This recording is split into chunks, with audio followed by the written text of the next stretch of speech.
இந்த கதையில் ராஜேஷ் என்ற கடின உழைப்பாளி வீடு திரும்புவதை நாம் சந்திக்கிறோம். வேலை காரணமாக அவரது மனம் ஏற்கனவே சோர்வடைந்து வருத்தமாக இருக்கிறது. அவர் வீட்டிற்கு வந்ததும் அவரது மனைவி தீபாவுடன் ஒரு சிறிய சண்டை ஏற்படுகிறது. ஏனெனில் அவர் தங்கள் மகனை பள்ளியிலிருந்து அழைத்துச் செல்ல மறந்துவிட்டார். அவரது மனைவி கோபமாக கேட்கிறார், எங்கள் குழந்தையை பள்ளியிலிருந்து அழைத்துச் செல்ல ஏன் மறந்துவிட்டீர்கள்? இந்த சிறிய உதவியை கூட உங்களால் எனக்கு செய்ய முடியாதா?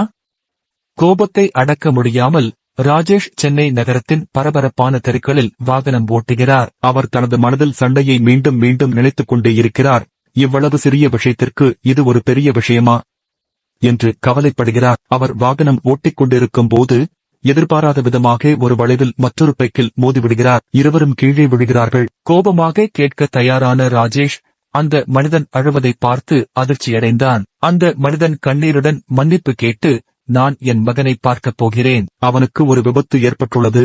இன்று காலை நான் அவனை பள்ளியிலிருந்து அழைத்துச் செல்ல தவறியதால் இது நடந்தது என்று கூறுகிறான். அந்த மனிதனின் கதை ராஜேஷின் இதயத்தை காயப்படுத்துகிறது. அவன் தன் கோபத்தை மறந்து விடுகிறான். ஒரு சிறிய சண்டை எப்படி ஒரு பெரிய பேரழிவை உருவாக்கும் என்பதை அவன் உணர்கிறான். ராஜேஷ் கனத்த இதயத்துடன் வீடு திரும்புகிறான். அவன் தன் மனைவியையும் மகனையும் கட்டிப்பிடித்து மன்னிப்பு கேட்கிறான். வாழ்க்கையில் சிறிய கோபங்களை கண்டுபிடிப்பது சரியல்ல என்பதை இப்போது அவன் புரிந்து கொள்கிறான். வாழ்க்கையின் சிறிய தவறுகள் நாம் அவற்றை அனுமதித்தால் பெரிய வருத்தங்களுக்கு வழிவகுக்கும். உண்மையில் என்ன முக்கியம் என்பதை பற்றி சிறிது நேரம் சிந்தியுங்கள்.